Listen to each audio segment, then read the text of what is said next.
জীবন জীবনের জন্য, মানুষ মানুষের জন্য। মানুষ এখন নাই। জীবন কথা বলে জীবনকে কিভাবে বাঁচাবে, মানুষ কথা বলে মানুষকে কিভাবে বাঁচাবে। এদিকে অমানুষের সভ্যতা, যেখানে কতগুলি পাগলা কুকুর ভদ্র বেশে তাদের নিজেদের কথাই বলে, তাদের নিজেদের নিরাপত্তা, ওরা বলে নিরাপত্তা জাতি। ওরা নিরাপত্তা ছাড়া থাকতে পারে না। আমার এই পৃথিবী তৈরি করা হয়েছে প্রাণীকুল বা মানুষের জন্য, কোনো কুকুরদের জন্য নয়। যারা ভদ্র বেশে কুকুরের দল।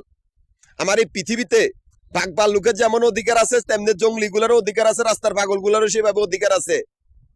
মানে ভদ্রবেশে কুকুরগুলা সেই এমন ভাবে কথাবার্তা কয় যেন এরা কুত্তার বাচ্চা। এই পৃথিবী আমার পার্লামেন্ট বা জজ কোর্ট, বা আমি এই পৃথিবীরই আমার রাজপ্রাসাদ, বা আমি প্রকৃতির একজন পথিক।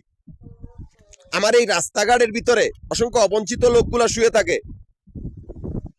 নিরাপত্তা ছাড়া, যাদেরকে যে কোনো সময় বাঘ বা ভাল্লুক এসে আঘাত করতে পারে, বা সাপ এসে সবল দিতে পারে। তারা নিরাপত্তা ছাড়া, আমার এই জঙ্গলের জঙ্গলগুলা বসত করতেছে নিরাপত্তা ছাড়া। আর তোমরা সেই ভদ্রবেশে কুত্তার বাচ্চাগুলা, যারা নিজেদের আত্মরক্ষা করতে পারে না, তারাই বড় বড় কথা বলো। কুত্তার বাচ্চাগুলি, পৃথিবী আমার পার্লামেন্ট, এটা মানুষের জন্য, কোনো ভদ্রবেশে পাগলা কুকুরদের জন্য না, যারা ভদ্রবেশে সমাজে বসত করে।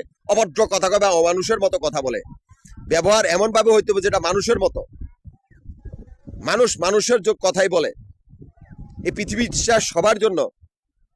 এই রাস্তাঘাটে অনেক পাগলও শুয়ে থাকে, অনেক রাজাবাসরও শুয়ে থাকে, অনেক সামরিক কর্মকর্তারাও পাগল বেশি শুয়ে থাকে। কেন জানো?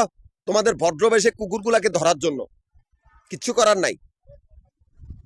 তোমার নিরাপত্তার জন্য আমি আমার পৃথিবীটা বিপদে ফেলাইতেছেন। আমার পৃথিবীটা সমস্ত প্রাণীদের জন্য তৈরি করা।